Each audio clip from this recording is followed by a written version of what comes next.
CBS The Bold and the Beautiful revealed that after Eric's two biological children, Bridget and Thorne, returned to Los Angeles, another child, Rick, returned to Los Angeles after the party, and he also knew about Eric's illness. Eric tried very hard to keep it a secret, but as a result, everyone close to him found out.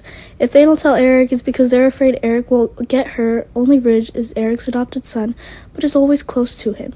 Ridge is also the CEO of Forster Creations, so he naturally has the closest relationship with Eric.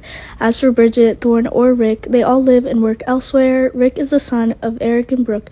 Occasionally, Rick still returns to Los Angeles to visit his parents, but this trip was really special for Rick when he received shocking news. That is, Eric is very sick and does not have much longer to live.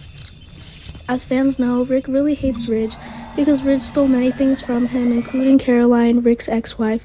That's also the reason Rick rarely returns to Los Angeles. He really hated having to face Ridge, especially now that Ridge is with Brooke. Rick already hated Ridge, so he criticized Ridge even more. Ridge was the closest person to Eric. Even though he's an adopted son, he enjoys many benefits from Eric.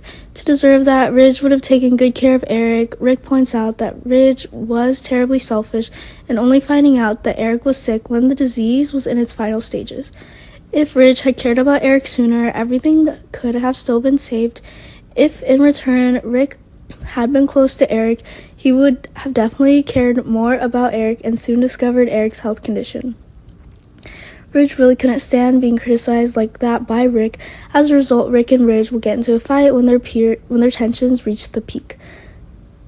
Now Eric is very weak. Everyone should have united to help him, but here Ridge and Rick got into an argument that got to the point of getting into a fight.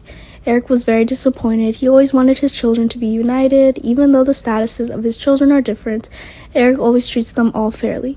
Eric doesn't have much longer to live, and that his biggest wish is that his children can live in harmony and support each other. But perhaps this is very difficult, and Eric cannot rest assured to close his eyes. Now that you're still here, and Ridge and Rick are arguing like that, if it weren't for you, how chaotic could things be? Will Ridge and Rick be able to resolve the conflict peacefully? They should know that their actions will only make Eric more upset and not solve anything.